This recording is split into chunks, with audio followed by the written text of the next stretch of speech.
ഗാസയിൽ അങ്ങനെ സമാധാനം വരും ആത്യന്തികമായി എന്ന പ്രതീക്ഷ കുറച്ചുകൂടി സജീവമായിരിക്കുന്നു.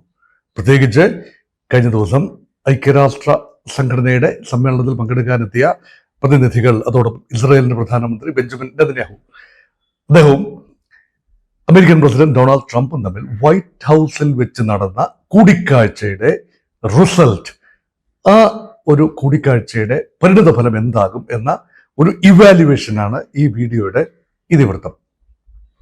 ട്രംപ് സമാധാനത്തിന്റെ ദൂതനാണ് എന്നാണല്ലോ അദ്ദേഹം സ്വയം ലോകത്തോട് വിളിച്ചു പറയുന്നത്. അത് കുറെയൊക്കെ ശരിയാണെന്ന് തെളിയിക്കാനുള്ള ചുമതലയും അദ്ദേഹത്തിന് വന്നിരിക്കുന്നു. യുദ്ധം അവസാനിപ്പിച്ചു എന്ന് നിരന്തരം ക്ലെയിം ചെയ്യുമ്പോൾ ഏതെങ്കിലും യുദ്ധം യഥാർത്ഥത്തിൽ അവസാനിപ്പിക്കണമെന്ന ഒരു ആഗ്രഹം അദ്ദേഹത്തിന് ഉള്ളതുപോലെ തോന്നുന്നു. അതുകൊണ്ടാണ് 21 ഇന സമാധാന പദ്ധതി ഗാസയ്ക്ക് വേണ്ടി ട്രംപ് മുന്നോട്ട് വെച്ചത്. അതിന് വേണ്ട ഗൃഹപാഠം ചെയ്തു എന്ന് നമുക്ക് കരുതാം. കാരണം ട്രംപ് പറയുന്ന പല കാര്യത്തിനും അടിസ്ഥാനമില്ല. പക്ഷെ ഇക്കാര്യത്തിൽ വേണ്ട ഗൃഹപാഠം അദ്ദേഹം ചെയ്തു. അത് മാസങ്ങളായി തുടരുന്ന ഒരു പ്രക്രിയയാണ്. അതായത് ഒരു റിയലൈസേഷൻ ട്രംപിന് വന്നു. ഒന്ന്, തന്നോടൊപ്പം, അതായത് അമേരിക്കയോടൊപ്പം ലോകരാജ്യങ്ങളുടെ മഹാഭൂരിപക്ഷവും ഇല്ല എന്ന തിരിച്ചറിവ്. ഐക്യരാഷ്ട്ര സംഘടനയിലെ 193 അംഗങ്ങളിൽ കേവലം 8-10 രാജ്യങ്ങളുടെ പിന്തുണ മാത്രമേ ഉള്ളൂ ഇസ്രായേലിനും അമേരിക്കയ്ക്കും ഒക്കെ. അതുകൊണ്ട് മറ്റെല്ലാ രാജ്യങ്ങളും പലസ്തീനിയൻ കോസിന് വേണ്ടി നിൽക്കുന്ന രാജ്യങ്ങളാണ്. 157 രാജ്യങ്ങളും. ചില രാജ്യങ്ങൾ നിഷ്പക്ഷമായി നിൽക്കുന്നു. എന്നാൽ 8-10 രാജ്യങ്ങൾ മാത്രമേ പലസ്തീൻ വേണ്ട എന്ന് പറയുന്നുള്ളൂ. അതുകൊണ്ട് അമേരിക്കൻ പ്രസിഡന്റിന്റെ ഒന്നാമത്തെ ഉദ്ദേശം എൻ്റെ ഒരു മനസ്സിൽ വരുന്നത്, പലസ്തീൻ രാഷ്ട്രം അനുവദിക്കാതെ ഇരിക്കേണ്ടതിനുള്ള ഏറ്റവും നല്ല മാർഗം തൽക്കാലത്തേക്ക് ഒരു പ്രശ്ന പരിഹാരം ആവശ്യമുണ്ട്. അത് ഗാസയെ മാത്രമായി പിൻ പോയിന്റ് ചെയ്ത് ഐസൊലേറ്റ് ചെയ്ത് ഗാസയിലെ പ്രശ്നം പരിഹരിക്കുക, അവിടെ വെടിനിർത്തൽ കൊണ്ടുവരിക. അത് തന്നെയായിരുന്നു ട്രംപിന്റെ ഉദ്ദേശവും.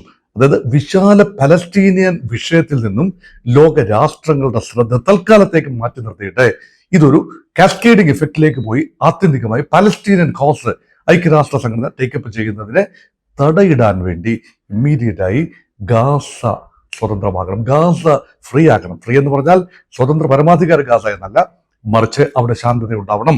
അതാണ് ഇതിന്റെ ഒരു ക്രക്സ് എന്ന് പറഞ്ഞാൽ. അതിന്റെ ഒരു രീതിശാസ്ത്രം അതായിരുന്നു. അങ്ങനെയെങ്കിൽ 2 പേരെ കൊണ്ട് സമ്മതിപ്പിക്കണമല്ലോ. ഒന്ന് ബെഞ്ചമിൻ നെതന്യാഹു, 2 ഹമാസ്. ഇപ്പൊ ഹമാസുമായിട്ടാണ് ഇസ്രായേലിന്റെ പോരാട്ടം. അവിടെ ആദ്യ പടി ബെഞ്ചമിൻ നെതന്യാഹു. ബെഞ്ചമിൻ നെതന്യാഹുവും ട്രംപും തമ്മിൽ 21 പോയിന്റ് ഫോർമുല ഡിസ്കസ് ചെയ്യുകയാണ്. ഈ വീഡിയോയിൽ ഈ 21 ഫോർമുലയിലെ പ്രധാന നിർദ്ദേശങ്ങളും ആ നിർദ്ദേശങ്ങളുടെ ഒരു സാധ്യതയും അത് പൂർത്തീകരിക്കുന്നതിന്, അത് നടപ്പിൽ വരുന്നതിനുള്ള സാധ്യതയും അവലോകനം ചെയ്യാം എന്ന് കരുതുന്നു. ഏറ്റവും പ്രധാനപ്പെട്ട സ്റ്റേക്ക് ഹോൾഡേഴ്സിന്റെ കാര്യമാണ് നമുക്ക് പരിഗണിക്കേണ്ടത്. ഏറ്റവും പ്രധാനപ്പെട്ട സ്റ്റേക്ക് ഹോൾഡർ ഇസ്രായേൽ തന്നെയാണ്. ഇസ്രായേൽ എന്താണ് വേണ്ടത്? ഇസ്രായേലിന് സുരക്ഷ ആവശ്യമാണ്, ചില ഉറപ്പുകൾ ആവശ്യമാണ്. അപ്പം ഹമാസിൽ നിന്നും ആ ഉറപ്പ് ലഭിക്കേണ്ടതുണ്ട്. മറ്റ് രാജ്യങ്ങൾ, ഹമാസിനെ പിന്തുണയ്ക്കുന്ന രാജ്യങ്ങളിൽ നിന്നും ലഭിക്കേണ്ടതുണ്ട്. ഇറാനിൽ നിന്ന് ലഭിക്കില്ല, കാരണം ഇറാനാണ് ഹമാസിനെ പിന്തുണയ്ക്കുന്നത്. ഇപ്പോൾ ഇറാൻ തൽക്കാലത്തേക്ക് സ്റ്റെപ്പ് ഔട്ട് ചെയ്ത് നിൽക്കുകയാണ്. അതുകൊണ്ട് അറബ് രാജ്യങ്ങൾ രംഗത്ത് വന്നിരിക്കുന്നു. അതുകൊണ്ട് ഇസ്രായേലിനെ സംബന്ധിച്ചിടത്തോളം ഒരു കാര്യം ഇപ്പോൾ ഉറപ്പിക്കാൻ സാധിക്കുന്നു. ട്രംപിന്റെ ഒരു പ്രത്യേക ഇടപെടലാണ്. ഞാൻ നേരത്തെ പറഞ്ഞ കാര്യമാണ്. No Palestinian issue now. West ബാങ്കിനെ കുറിച്ചും സംസാരമില്ല. ഇസ്രായേലി മറ്റിടങ്ങളിലേക്കുള്ള അധിനിവേശത്തെക്കുറിച്ചും സംസാരമില്ല. പക്ഷേ ഗാസയിൽ നിന്നും ഇസ്രായേലിനെ പിൻവാങ്ങേണ്ടി വരും. വെടിനിർത്തൽ ഉടനടി ഉണ്ടാകേണ്ടി വരും. സേനാ പിന്മാറ്റം ഉണ്ടാകേണ്ടി വരും. ഇത് അംഗീകരിക്കാതെ ഇസ്രായേൽ മുന്നോട്ട് പോകാനാവില്ല. അത് ട്രംപ് കാറ്റഗോറിക്കായിട്ട് പറഞ്ഞു കഴിഞ്ഞു. അതിനകത്ത് അമേരിക്കയുടെ ആത്മാർത്ഥത നമുക്ക് വിശ്വസിച്ച് മതിയാകും. ഈ ഘട്ടത്തിൽ അമേരിക്ക ഇസ്രായേലിനോടൊപ്പമാണ് എപ്പോഴും, എക്കാലത്തും, ഇനിയും അങ്ങനെ തന്നെ ആയിരിക്കും. പക്ഷേ ഈ വിഷയത്തിൽ ഇസ്രായേൽ ഗാസയുടെ മണ്ണിൽ നിന്നും പിന്മാറിയെങ്കിലേ പറ്റൂ. ഇപ്പോൾ നിലവിൽ ഒരു വലിയ ഫൈനൽ പുഷിലാണ്. ഗാസ പൂർണ്ണമായി പിടിച്ചെടുക്കണം എന്ന ആഗ്രഹത്തോടെ വലിയ രീതിയിലുള്ള നരഹത്യയാണ്. ഏതാണ്ട് 66,150 പേരാണ് ലേറ്റസ്റ്റ് ഡെത്ത് ടോൾ.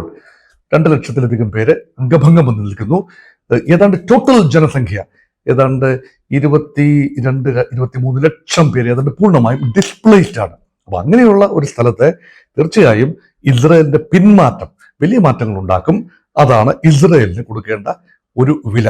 2, ഹമാസ് ആണ് രണ്ടാമത്തെ സ്റ്റേക്ക് ഹോൾഡർ. 21 പ്രപ്പോസലിൽ ഹമാസിനെ കുറിച്ച് വ്യക്തമായി സൂചിപ്പിക്കുന്നു. 2 കാര്യങ്ങളാണ്. ഒന്ന്, ഹമാസ് ആയുധം താഴെ വെച്ചേ പറ്റൂ. ആയുധം ഹമാസിനെ കൊണ്ട് താഴെ വെപ്പിക്കേണ്ട ചുമതല ഇറാൻ അല്ല, മറിച്ച് അറബ് രാജ്യങ്ങൾക്കാണ്. ഇറാനാണ് അവരെ ആയുധം അണിയിച്ചത്. എന്നാൽ ഇപ്പോൾ അറബ് രാജ്യങ്ങൾ രംഗത്ത് വന്നിരിക്കുന്നു. അതുകൊണ്ടാണ് അദ്ദേഹത്തിന്റെ ട്രംപിന്റെ വിദേശകാര്യ പ്രതിനിധി, പ്രത്യേകിച്ച് west Asia correspondent Steve Witkoff നിരന്തരമായ കൂടിയാലോചനകളിലായിരുന്നു ഗൾഫ് രാജ്യങ്ങളുമായും അതർ അറബ് രാജ്യങ്ങളുമായും. അവർ തമ്മിലുള്ള ധാരണ എന്താണ്? അറബി രാജ്യങ്ങൾ ഇതിന്റെ നിരായുധീകരണത്തിന്, ഹമാസിന്റെ നിരായുധീകരണത്തിന്, ഗാസയുടെ സമ്പൂർണ്ണ നിരായുധീകരണത്തിന് വലിയ സഹായങ്ങൾ ചെയ്യും എന്ന ഒരു പ്രതീതിയാണ് ഉണ്ടായത്. അത് മാത്രമല്ല, ഹമാസിനെ എന്താണ് ഭാവി റോൾ? No role. ഹമാസിനെ പൂർണ്ണമായി നാട് കടത്തുന്നു. അല്ല എങ്കിൽ ഹമാസിന്റെ ആളുകൾക്ക് വിദേശ രാജ്യങ്ങൾ ആതിഥ്യം അരുളാൻ തയ്യാറാണെങ്കിൽ, ഖത്തറോ മറ്റേതെങ്കിലും രാജ്യമോ ആതിഥ്യം അരുളാൻ തയ്യാറാണ് എങ്കിൽ അവർക്ക് അവിടെ പോയി താമസിക്കാം. അല്ലാത്തവർ അടങ്ങി ഒതുങ്ങി പലസ്തീനിൽ തന്നെ, പ്രത്യേകിച്ച് ഗാസയിൽ തന്നെ താമസിച്ചു കൊള്ളണം. ഭാവിയിൽ ഒരു രീതിയിലുള്ള പൊളിറ്റിക്കൽ ഇൻവോൾവ്മെന്റും ഭരണത്തിലെ പങ്കാളിത്തമാകട്ടെ, സായുധ പരിശീലനമാകട്ടെ, ഒന്നും തന്നെ ഹമാസിന് അനുവദനീയം അല്ല ഈ പ്രപ്പോസൽ അനുസരിച്ച്. അത് ഹമാസ് അംഗീകരിക്കുമോ ഇല്ലയോ എന്നത് രണ്ടാമത്തെ കാര്യം. ഇപ്പോൾ ഹമാസിന്റെ മുന്നിൽ നെതന്യാഹു ഇത് തത്വത്തിൽ അംഗീകരിച്ചു എന്ന് പറയുമ്പോഴും ഹമാസിന്റെ അംഗീകാരം ഇല്ലാതെ മുന്നോട്ട് പോകാനാവില്ല എന്നത് പച്ച പരമാർത്ഥമായ കാര്യമാണ്. അതുകൊണ്ട് ഹമാസിനെ ആശ്വസിക്കാൻ കാര്യമായ വകയില്ല. അതുകൊണ്ട് ട്രംപിന്റെ ഫോർമുല അനുസരിച്ച് പലസ്തീനിയൻ ഐഡന്റിറ്റിയെയും ഹമാസിനെയും വേർതിരിച്ച് കാണുന്നു. പലസ്തീൻ എന്ന് പറഞ്ഞാൽ ഹമാസ് അല്ല. ഹമാസ് രഹിത പലസ്തീനിലേക്കുള്ള ഒരു ചുവടുവയ്പ് എന്ന രീതിയിൽ ഇതിനെ വിലയിരുത്താവുന്നതേ ഉള്ളൂ. ഹമാസ് എങ്ങനെ ഇതിനോട് പ്രതികരിക്കുമെന്നത് ഇപ്പോഴും നിശ്ചയമില്ല എന്ന് ഒരിക്കൽ കൂടി ഞാൻ ഓർമ്മിപ്പിക്കുന്നു. മൂന്നാം സ്റ്റേക്ക് ഹോൾഡേഴ്സ്, അവരാണ് ഏറ്റവും പ്രധാന സ്റ്റേക്ക് ഹോൾഡേഴ്സ്, ഗാസൻസ്. 23 ലക്ഷം പേര് വരുന്ന ഗസൻസ് ഇന്ന് 22 ലക്ഷമായി ഒരുപക്ഷെ ചുരുങ്ങിയിരിക്കുന്നു. വലിയ മനുഷ്യാവകാശ ലംഘനവും കൊടിയ ക്രൂരതകളും ജിനോസൈഡാണ്. അത് ഐക്യരാഷ്ട്ര സംഘടന തന്നെ കണ്ടെത്തിയത്.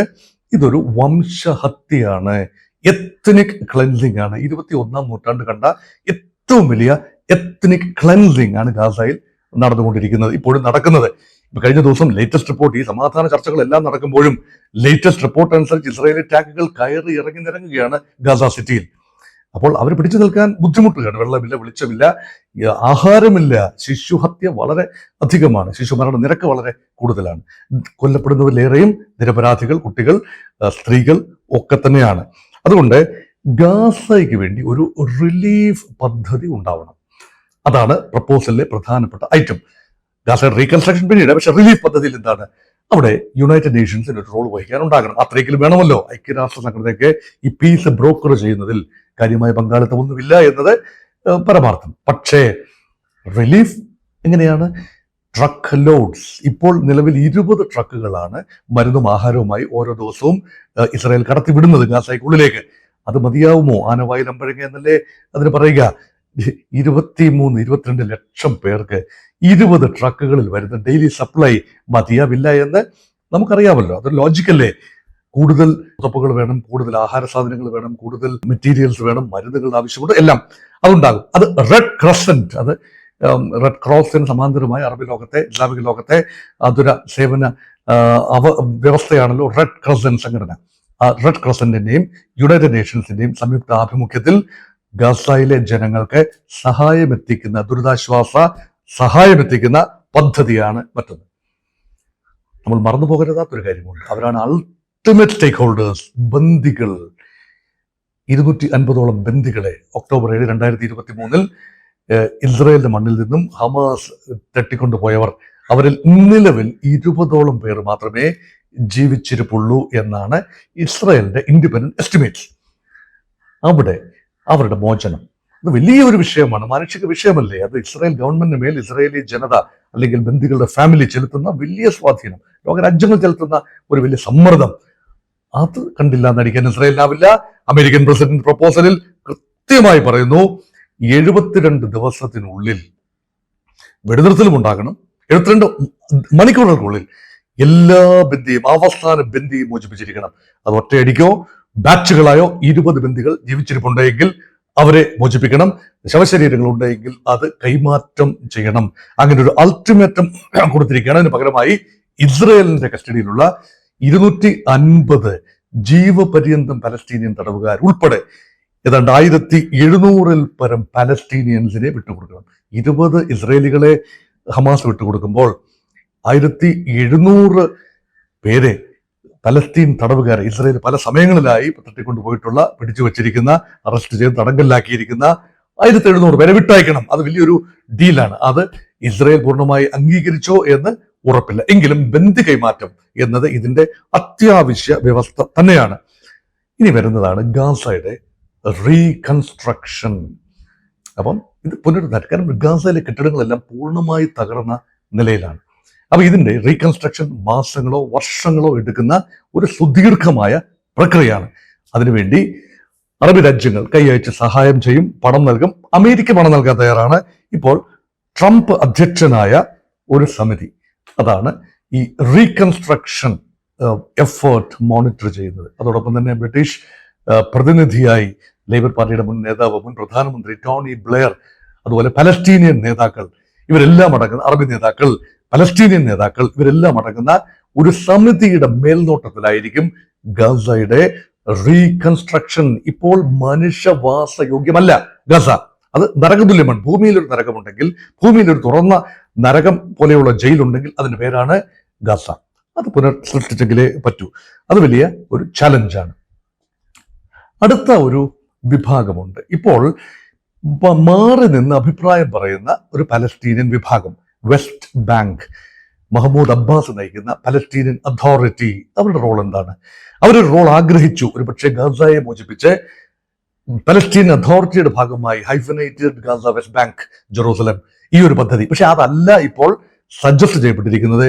ഈ റീകൺസ്ട്രക്റ്റഡ് ഗാസയുടെ മേൽ പലസ്തീനിയൻ അതോറിറ്റിക്കോ മഹമ്മൂദ് അബ്ബാസിനോ അദ്ദേഹത്തിന്റെ ഫത്ത പാർട്ടിക്കോ യാതൊരു നിയന്ത്രണവും ഉണ്ടാവില്ല. അതേക്കുറിച്ച് ഒരു അക്ഷരം പോലുമില്ല. വെസ്റ്റ് ബാങ്ക് എന്ത് ചെയ്യണം? അവിടെ സമാന്തരമായി നോക്കൂ, സമാന്തരമായി അവിടെയും വിഷയമുണ്ട്. വെസ്റ്റ് ബാങ്കിൽ വലിയ തോതിലുള്ള ഇസ്രയേലി കടന്നുകയറ്റങ്ങൾ ഉണ്ടെന്ന് ഓർക്കണം. അതൊരു യാഥാർത്ഥ്യമാണ്.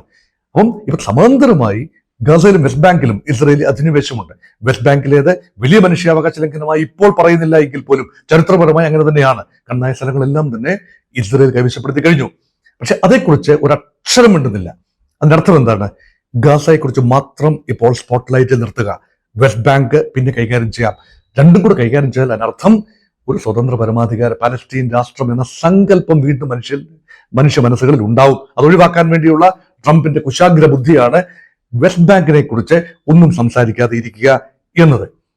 ഇനി വരേണ്ടത് ഫ്യൂച്ചർ ഗവൺമെന്റ് ആണ്. ഗാസയുടെ ഭരണം ഇനി എങ്ങനെയായിരിക്കും? Assuming that Hamas and Israel enter into a deal, അല്ലെങ്കിൽ അമേരിക്കയുമായി അങ്ങനെ ഒരു ഈ ട്രംപിന്റെ സമാധാന പദ്ധതി അംഗീകരിക്കുന്നു എങ്കിൽ എന്തായിരിക്കും the nature of government in Gaza? ഗസയ്ക്ക് മാത്രമായി വെസ്റ്റ് ബാങ്ക് മാറ്റി നിർത്തുന്നു. വെസ്റ്റ് ബാങ്കിൽ പലസ്തീൻ അതോറിറ്റി തുടരുമെന്ന് മനസ്സിലാക്കാം. ഗാസയിൽ ഒരു apolitical, non political, politically neutral administration ഇടക്കാല ഒരു ഘട്ടത്തിൽ ഉണ്ടാവണം. അതിന്റെ nature to be worked out. അത് ഗാസയിലെ ആളുകളുമായി സംസാരിക്കേണ്ടതുണ്ട്. അറബി നേതാക്കൾ അതിന് ഒരു വലിയ റോൾ വഹിക്കേണ്ടതുണ്ട്. ഈ അറബി സാന്നിധ്യം പരമാവധി ഡൊണാൾഡ് ട്രംപ് ആഗ്രഹിക്കുന്നു. എന്തുകൊണ്ട്? ഇറാനെ മാറ്റി നിർത്താനുള്ള ആ പ്രദേശത്ത് നിന്ന്, ആ മേഖലയിൽ നിന്ന് തന്നെ ഇറാൻ എന്ന രാജ്യത്തെ അപകടകാരിയായി അമേരിക്ക കാണുന്ന ന്യൂക്ലിയർ പവർ ത്രഷോൾഡ് നൽകുന്ന ഇറാനെ മാറ്റി നിർത്താൻ ഏക മാർഗം പലസ്തീനിയൻ വിഷയത്തിൽ, അല്ലെങ്കിൽ ഹമാസുമായി ബന്ധപ്പെട്ട വിഷയത്തിൽ, ഗാസയുമായി ബന്ധപ്പെട്ട വിഷയത്തിൽ ഗ്രേറ്റർ അറബ് റോൾ, പ്രത്യേകിച്ച് സൗദി അറേബ്യ പോലെയുള്ള GCC രാജ്യങ്ങളുടെ റോൾ വളരെയധികം ഊട്ടി ഉറപ്പിക്കുന്ന രീതിയിലാണ് ട്രംപ് കാര്യങ്ങൾ നീക്കുന്നത്. കാരണം ട്രംപിന് ഇവരെ കൈവിടാനാവില്ല. അറബ് രാജ്യങ്ങളെ, പ്രത്യേകിച്ച് GCC മേഖലയിലുള്ള ഖത്തറിനെയോ UAEയോ സൗദി അറേബ്യയോ കൈവിടാനാവില്ല. ഇസ്രയേലിനോട് ബന്ധമുള്ളതുപോലെ തന്നെ അവരോട് ബന്ധമുണ്ട്. അത് ബിസിനസ് താല്പര്യങ്ങളാണ്, സൈനിക താല്പര്യങ്ങൾ, ആംസ് സെയിൽ താല്പര്യങ്ങൾ ഒക്കെയാണ്. അതുകൊണ്ട് ആ ഒരു കാര്യം വളരെ പ്രധാനപ്പെട്ട ഒരു വിഷയമായി വരുന്നു. ഒരു ഫ്യൂച്ചർ അഡ്മിനിസ്ട്രേഷൻ, അത് ഇടക്കാല അഡ്മിനിസ്ട്രേഷൻ മാത്രമാണ്. പിന്നീട് തെരഞ്ഞെടുപ്പ് നടക്കണം, ജനാധിപത്യ പ്രക്രിയ ഉണ്ടാകണം, വെസ്റ്റ് ബാങ്കും ഗാസയും കൂടെ ചേർന്ന് എന്താണ് ചെയ്യേണ്ടത്, ഇതെല്ലാം പിന്നീട് ആലോചിക്കേണ്ട കാര്യങ്ങളാണ്. ഇപ്പോഴത്തെ കാര്യം മാത്രം. ഇനി ഇതിനെങ്ങനെ ഒന്ന് നമ്മൾ ആത്യന്തികമായി വിലയിരുത്തുക? അപ്പൊ ഈ പ്രപ്പോസലുകളെല്ലാം നമ്മൾ വിശദമായി പരിശോധിച്ചു. ആ പ്രപ്പോസലിന്റെ വരും വരാഴികകളും ഒന്ന് ലഘുവായി വിലയിരുത്തി.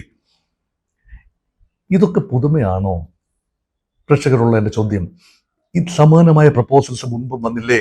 അറബ് ലീഗിന്റെ ഭാഗത്ത് കെയ്റോയിൽ കൂടിയ സമ്മേളനത്തിൽ കഴിഞ്ഞ വർഷം സമാനമായ പ്രപ്പോസൽസ് വന്നില്ലേ? ഡൊണാൾഡ് ട്രംപിന്റെ ഭാഗത്ത് നിന്ന് എത്രയോ പ്രപ്പോസൽസ് വന്നു. ഈ പറയുന്ന ഗസയെ ഒരു റിവീറ ആയി സുഖവാസ കേന്ദ്രമായി മാറ്റിയെടുക്കാം, അതിനെ റിയൽ എസ്റ്റേറ്റ് ആയി കൺവേർട്ട് ചെയ്യാം, അവിടെ ഭൂമിയിലെ ഒരു പർദീസ അവിടെ സൃഷ്ടിക്കാം. ഡൊണാൾഡ് ട്രംപിന്റെ പദ്ധതിയാണ്. ഡൊണാൾഡ് ട്രംപ് ഒരിക്കൽ പറഞ്ഞു ഗസൻസ് എല്ലാം അങ്ങ് പോകട്ടെ, അത് മറ്റു രാജ്യങ്ങളിൽ പോയി താമസിക്കട്ടെ, അവരെല്ലാം മാറിയതിനു ശേഷം അവിടെ റീകൺസ്ട്രക്ട് ചെയ്ത് സുന്ദരമായ ഉദ്യാനമാക്കി മാറ്റാം. എവിടെ പോയി? ഒന്നും, എല്ലാം മരീചിക. ഇപ്പോൾ പറയുന്നു, ഈ പ്രപ്പോസൽ അനുസരിച്ച് പറയുന്നു, ഗാസക്കാർക്ക് അവിടം വിട്ടു പോകേണ്ടി വരില്ല. അവർ ആഗ്രഹിക്കുന്നതും അത് തന്നെയാണ്, സ്വന്തം മണ്ണ് വിട്ടുപോകാൻ. ആരും ഗസൻസ് എന്നല്ല, നമ്മളാരും ആഗ്രഹിക്കില്ല. സ്വന്തം മണ്ണ് വളരെ പ്രിയപ്പെട്ടതാണ് നമുക്കെല്ലാം, അത് വിട്ടുപോകാനാവില്ല. അവരുടെ മനസ്സുകൾ എപ്പോഴും അവിടെ തന്നെ ഉടക്കി നിൽക്കും. അതുകൊണ്ട് they will remain in Gaza. അത് വലിയൊരു ഉറപ്പാണ്. അത് സാധിച്ചാൽ ഗസൻസിന് നേട്ടമാണ്. വലിയ ദുരിതം, അന്ധ്രാളാവസ്ഥയിൽ നിന്നും ഏതാനും വർഷങ്ങൾ, 2 വർഷത്തോളം നീണ്ടുനിന്ന അന്ധ്രാളാവസ്ഥയിൽ നിന്നും, അല്ലെങ്കിൽ ജീവിതകാലം മുഴുവൻ നീണ്ടുനിന്ന അവസ്ഥയാണ്. കാരണം എക്കാലത്തും ഗസ ജെരുങ്ങിയാണ് ജീവിച്ചത്. ഇപ്പോൾ നിലവിൽ ജീവനോടെയുള്ള എല്ലാ ഗസൻസും വളരെ ബുദ്ധിമുട്ടോടുകൂടി തന്നെയാണ് ചെറുപ്പം മുതൽ ജീവിച്ചത് എന്നുകൂടി ഓർക്കണം. അവർക്കൊരു വലിയ സൈ ഓഫ് റിലീഫ് ആയിരിക്കും അവിടെ തന്നെ വസിക്കാനാവുക, വലിയ രീതിയിലുള്ള വിദേശ സഹായം ലഭിക്കുക, എല്ലാം. അതുകൊണ്ട് ഇത് പുതിയ പ്രപ്പോസൽ അല്ല. പക്ഷെ ഈ പ്രപ്പോസൽ ഇപ്പോൾ എന്തിന് ഇസ്രായേൽ അംഗീകരിക്കണം? ഇപ്പോൾ എന്തിന് ഹമാസ് അംഗീകരിക്കണം? ഈ ചോദ്യത്തിന് ഉത്തരം കൂടി കണ്ടെത്തിയാലേ ഈ ഡിബേറ്റ് പൂർണ്ണമാകും. ഇസ്രായേൽ ഒരു പക്ഷേ ഭാഗികമായി അംഗീകരിച്ചേക്കാം, പൂർണ്ണമായി എല്ലാ വ്യവസ്ഥകളും അംഗീകരിക്കില്ല. ഫർദർ നെഗോസിയേഷൻ അമേരിക്കയുമായി നടത്തും, കടുത്ത വിലപേശൽ ഇസ്രായേൽ നടത്തും, ഉറപ്പാണ്. പക്ഷേ ഇസ്രായേൽ സേനാ പിന്മാറ്റം ഉണ്ടാകുമെന്ന് തന്നെ ഞാൻ വിശ്വസിക്കുന്നു. ഹമാസിനെ നിരായുധീകരിക്കുന്ന ആ വിഷയത്തിൽ ഹമാസ് നിരായുധീകരിക്കപ്പെടുക തന്നെ ചെയ്യും എന്ന് ഞാൻ വിശ്വസിക്കുന്നു. അതിനുള്ള കാരണം ഹമാസിന് പിടിച്ചു നിൽക്കാനാവില്ല. കാരണം ഇപ്പോൾ അറബ് രാജ്യങ്ങൾ ആ പ്രദേശത്തിന്റെ അവര് ഇപ്പോൾ സെൻസിബിളായി ചിന്തിക്കുന്നു. ഇറാനെ അവിടെ കളിക്കാൻ അനുവദിക്കാനാവില്ല. ഇറാൻ നോൺ അറബ് രാജ്യമാണ്, തങ്ങളുടെ മേഖലയാണ് അറബ് മേഖല. ആ സ്വാധീന മേഖലയിൽ ഇറാൻ മുസ്ലിം രാജ്യമാണെങ്കിൽ പോലും ഇറാനെ വലിയ രീതിയിൽ അവിടെ ഷൈൻ ചെയ്യാൻ അനുവദിക്കാനാവില്ല എന്നൊരു ചിന്ത അറബ് രാജ്യങ്ങളിൽ വളരെ പ്രബലമാണ്. അതുകൊണ്ട് ഹമാസിന് ഒരു അത്താണിയില്ല. അറബ് രാജ്യങ്ങൾ പറയുന്നത് അനുസരിക്കുക, തങ്ങളുടെ സഹോദരന്മാർ തന്നെയാണല്ലോ. അതുകൊണ്ട് ഹമാസും ആയുധം താഴെ വെച്ചേക്കാം. പക്ഷേ അവർക്ക് ഓണറബിളായി അവരെ ട്രീറ്റ് ചെയ്യാനുള്ള ഒരു പദ്ധതി അറബ് രാജ്യങ്ങൾ ഒരു പക്ഷേ മുന്നോട്ട് വെച്ചേക്കാം. അവർ അഭയം കൊടുക്കുന്നു എന്നതിലുപരിയായി ഹമാസിനെ ഓണറബിളായി, കാരണം അവരെ ഫ്രീഡം ഫൈറ്റേഴ്സായി കണ്ടുകൊണ്ട് അവർ നടത്തിയത് one man terrorist is another man's freedom fighter, ഇതാണല്ലോ ആപ്തവാക്യം. അതുകൊണ്ട് തീവ്രവാദി, ഭീകരവാദി എന്നൊക്കെ ഒരു വിഭാഗം പറയുമ്പോഴും അവരൊരു രാജ്യത്തിന്റെ മോചനത്തിന് വേണ്ടി പോരാടുന്നു. അതിനുപയോഗിച്ച മാർഗങ്ങൾ ഹീനമാണ്, സമ്മതിക്കുന്നു. പക്ഷെ എന്തെങ്കിലും ഒരു ഫേസ് സേവിങ് ഫോർ ഹമാസ് സാധിക്കുമോ എന്ന നോട്ടത്തിലായിരിക്കും ഇസ്രായേൽ. അതിന് ഒട്ടും അനുകൂലമായി നിൽക്കില്ല. ഇസ്രായേലിന്റെ പ്രഖ്യാപിത ലക്ഷ്യം 2 ഉള്ളൂ. അത് ഹമാസിനെ പൂർണ്ണമായി എലിമിനേറ്റ് ചെയ്യുക, 2 ബന്ദികളെ തിരിച്ചു കൊണ്ടുവരിക. ഇത് രണ്ടും സാധിച്ചില്ല എങ്കിൽ ഇസ്രായേൽ ഒരു കാരണവശാലും ഈ സമാധാന പ്രക്രിയയെ അനുവദിക്കില്ല. അത് അട്ടിമറിക്കാൻ ഏതറ്റം വരെ വേണമെങ്കിലും പോകും. അതൊരു പക്ഷേ ആത്മഹത്യാപരമായിരിക്കും എങ്കിൽ പോലും. അതുകൊണ്ട് ഒരു ഡീല് നടക്കണമെങ്കിൽ ഹമാസ് നിരായുധീകരിക്കപ്പെടണം. അതേപോലെ തന്നെ ഹമാസിനെ പൂർണ്ണമായി മുഖം നഷ്ടപ്പെടുന്ന അവസ്ഥ ഒഴിവാക്കുകയും വേണം. അതിനെക്കുറിച്ചുള്ള ചർച്ചകളായിരിക്കും ഇനിയുള്ള ദിവസങ്ങളിൽ. അതുകൊണ്ട് ചുരുക്കി പറയുന്നു, പലസ്തീനിയൻ സ്വതന്ത്ര പരമാധികാര രാഷ്ട്രം തൽക്കാലത്തേക്ക് ഫ്രീസറിൽ വെച്ചിരിക്കുന്നു. തൽക്കാലത്തേക്കുള്ളത് ഗാസയിലെ വെടിനിർത്തൽ മാത്രം. അതുപോലെ ഗാസയുടെ ജനങ്ങൾക്ക് ആശ്വാസം, ഗാസയുടെ ഇസ്രയേലിന്റെ ക്ലച്ചസിൽ നിന്നുള്ള മോചനം, അത് മാത്രമായി ഒതുങ്ങുന്നു. വിശാല പലസ്തീനിയൻ സ്വതന്ത്ര രാജ്യം എന്ന സങ്കല്പം തൽക്കാലത്തേക്ക് മാറ്റിവെച്ചതിൽ അമേരിക്കയ്ക്കും ഇസ്രയേലിനും ആശ്വസിക്കുകയും ചെയ്യാം.